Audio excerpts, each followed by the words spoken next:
Hello everyone, welcome to channel learn with ease. आज का topic है हमारा फाइनेंशियल स्टेटमेंट्स का, जिसमें हम सॉल्व करेंगे क्वेश्चन नंबर 16 को।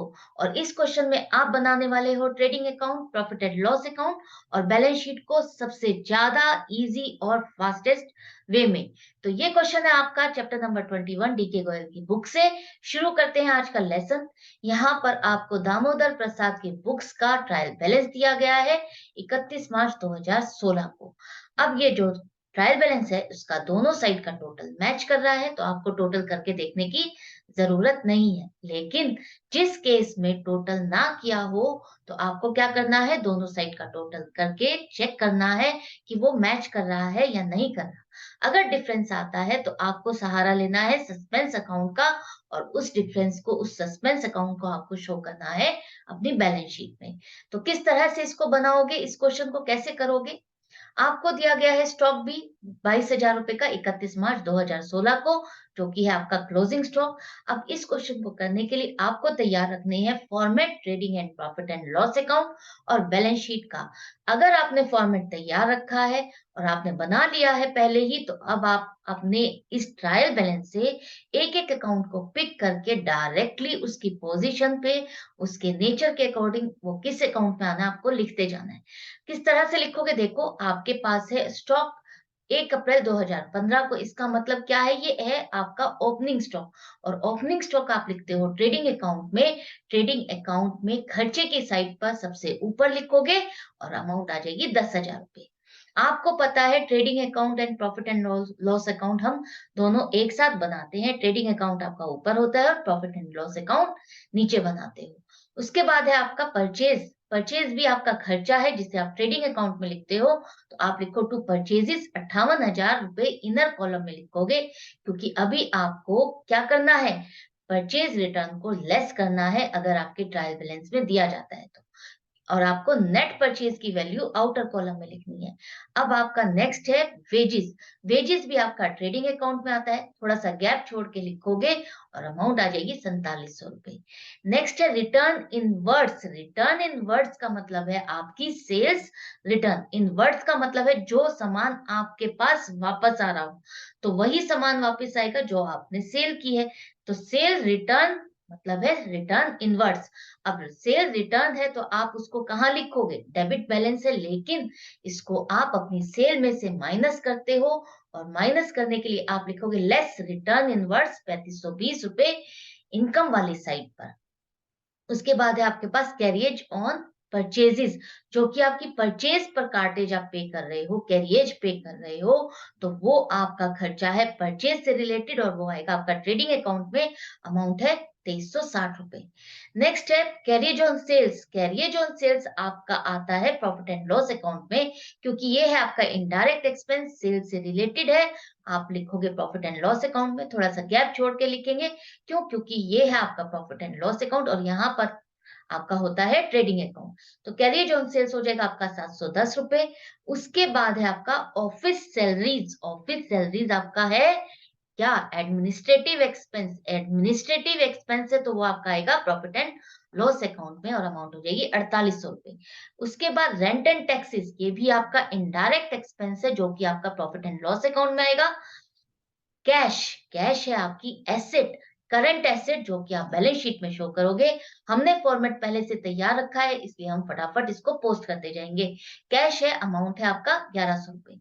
अब उसके बाद आपका है बैंक बैलेंस, वो भी आपकी करंट एसेट है, आप लिख दो 7820 रुपए।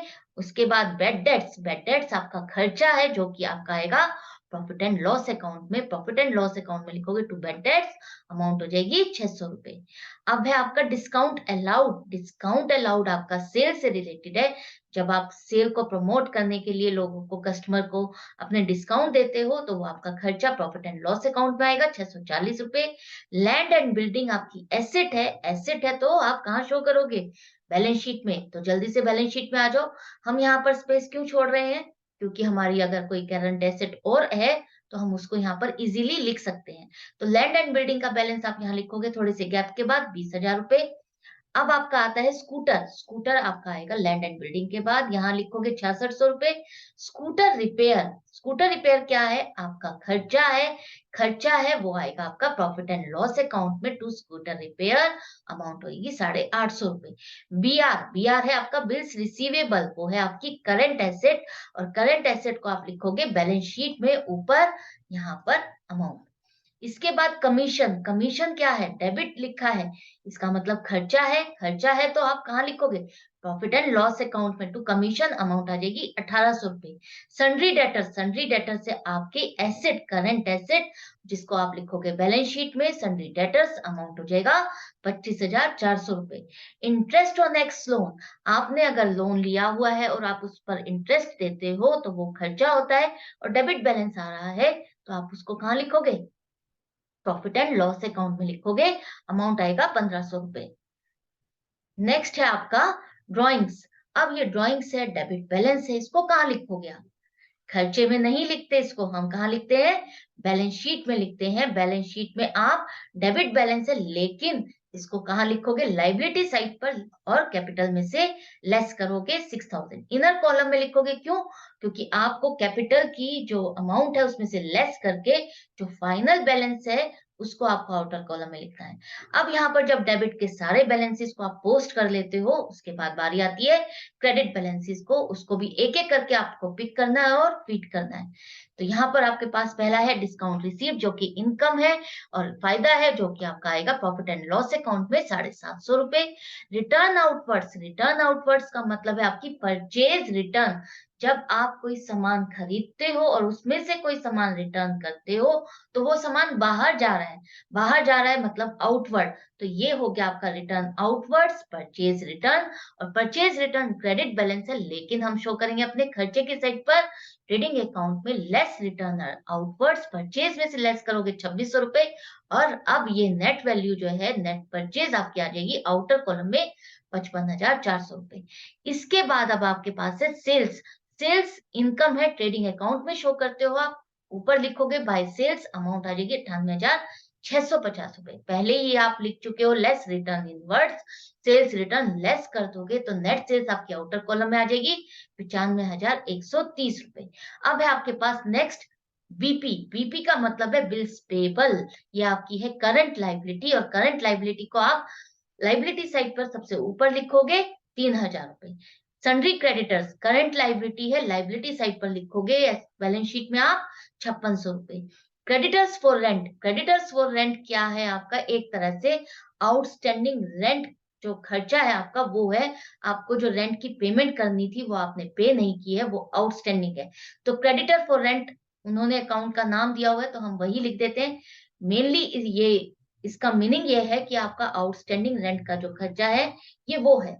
तो ये 500 रुपए आप लाइबिलिटी है, लाइबिलिटी साइड पर लिखोगे। अब है आपके पास कैपिटल। कैपिटल है 40,000 रुपए, आप लिखो कैपिटल 40,000, इनर कॉलम में ही लिखोगे। क्यों? क्योंकि अभी आपको अपने प्रॉफिट एंड लॉस अकाउंट का जो रिजल्ट आता है नेट प्रॉफिट या नेट लॉस, उसको आपको यहाँ पर लिखना है। इसके बाद है आपका लोन फ्रॉम एक्स, ये भी आपकी लाइबिलिटी है, लाइबिलिटी है तो आप उसको लिखोगे लाइबिलिटी साइड पर लोन फ्रॉम एक्स, अमाउंट आ जाएगी 10,000। कमीशन लिखा है, क्रेडिट साइड पर लिखा है, अब ये है आपकी इनकम, और इनकम है तो आप इसको लिखोगे प्रॉफिट एंड लॉस अकाउंट में बाय कमीशन, अमाउंट आएगा 1200 रुपए। अब आपने जब यहाँ से सारा लिख लिया है, सारी पोस्टिंग कर ली है, तो एंड में अगर क्वेश्चन में कुछ लिखा है या स्टार्टिंग में कुछ लिखा है तो उसको पढ़ना बिल्कुल मत भूलना, क्योंकि वहां पर आपके पास एक और इंफॉर्मेशन है, वो है स्टॉक की। स्टॉक अगर ट्रायल बैलेंस के बाहर दिया होता है तो हमें उसे दो जगह लिखना है, एक है ट्रेडिंग अकाउंट और दूसरा है बैलेंस शीट। तो ट्रेडिंग अकाउंट में आप कहाँ लिखोगे? इनकम साइड पर, क्रेडिट साइड पर लिखोगे बाय क्लोजिंग स्टॉक, अमाउंट आएगी 22,000। इसी तरह से बैलेंस शीट में आप कहाँ लिखोगे? एसेट्स में लिखोगे, एसेट है ये क्लोजिंग स्टॉक आपका बच गया है, वो स्टॉक आपके लिए एसेट है, तो 22,000 आपकी बैलेंस शीट में आ जाएगा। इस तरह से अब आपने जो भी डाटा आपके पास क्वेश्चन में था वो सारा का सारा आपने पोस्ट कर दिया अपने बैलेंस शीट में, और profit and loss account, trading account, सब जगह पर आपने सभी अकाउंट्स को उनकी पोजीशन के अकॉर्डिंग, उनके नेचर के अकॉर्डिंग पोस्ट कर दिया है। अब बारी आती है टोटल करने की, बैलेंस करने की, देखने की कि क्या प्रॉफिट आ रहा है या लॉस आ रहा है। आप करोगे टोटल पहले ट्रेडिंग अकाउंट का।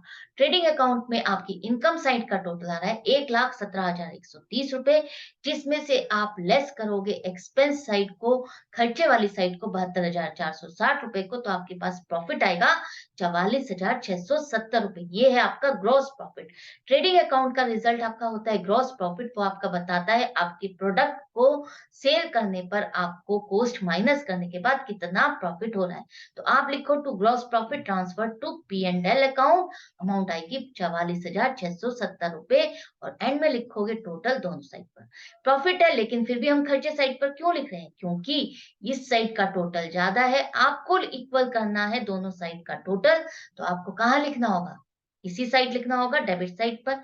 अब आपने जब ग्रॉस प्रॉफिट लिखा है, ये पी एंड एल अकाउंट में आपको ट्रांसफर भी करना है, तो प्रॉफिट है तो आप इनकम वाली साइड पर लिखोगे by gross profit brought down, amount आएगी 44,670 रुपए। ये है आपका, यहाँ से शुरू हो जाता है आपका पी एंड एल अकाउंट। अब यहाँ आप टोटल करोगे दोनों साइड का। इनकम वाली साइड का टोटल आ रहा है आपका 46,620, मतलब 46,620 रुपए, और एक्सपेंस वाली साइड का टोटल आ रहा है आपका 13,300 रुपए। अब आपका जब डिफरेंस निकालते हो तो अमाउंट आ जाती है 33,320 रुपए। ये है आपका नेट प्रॉफिट, और net profit transfer to capital account होता है, आप उसको कैपिटल में ऐड करोगे, तो यहाँ अमाउंट आ जाएगी 33,320 रुपए, और एंड में आप टोटल लिख दोगे दोनों साइड पर 46,620 रुपए। इस तरह से ये पार्ट आपका, ये दोनों अकाउंट आपके कंप्लीट हो गए हैं। अब बारी आती है बैलेंस शीट की। वहां देखते हैं क्या हमने सारा क्वेश्चन कंप्लीट तरीके से किया है, करेक्ट किया है। पहले लेकिन ऐड कर दो नेट प्रॉफिट 33,320 रुपए, फाइनल अमाउंट लेस करने के बाद जो आएगी आपके पास 67,320, ये आपका आउटर कॉलम में आएगा कैपिटल का टोटल अमाउंट। अब बारी आती है टोटल करने की, दोनों साइड को, एसेट और लायबिलिटी को चेक करने की, हमारे इस मेहनत को कि हमने क्या सही किया है या गलत किया है। अब आपकी लायबिलिटी साइड का टोटल आ रहा है 86,420 रुपए का, और एसेट साइड का टोटल आ रहा है 86,420 रुपए, मतलब कि मैच कर गया है। हमने कोई मिस्टेक नहीं की है, कोई अकाउंट हमने मिस नहीं किया है, कोई मैसअप नहीं किया है, कोई कटिंग नहीं की है, कुछ भी हमको टिकिंग नहीं करनी पड़ी है, कोई मार्किंग नहीं करनी पड़ी, और हमने अपने क्वेश्चन को इजीली सॉल्व कर लिया है। तो आई होप आपको अच्छा लगा होगा, मजा आया होगा इसको सॉल्व करने में। मैं मिलूंगी आपसे नेक्स्ट क्वेश्चन में, नेक्स्ट वीडियो को लेकर के, लेकिन आप जाने से पहले चैनल को सब्सक्राइब कर देना, लाइक करना और शेयर करना। अगर आप मुझसे ऑनलाइन क्लासेस चाहते हो तो मुझे व्हाट्सएप कर सकते हो 9212 666 015 पर। Goodbye and take care.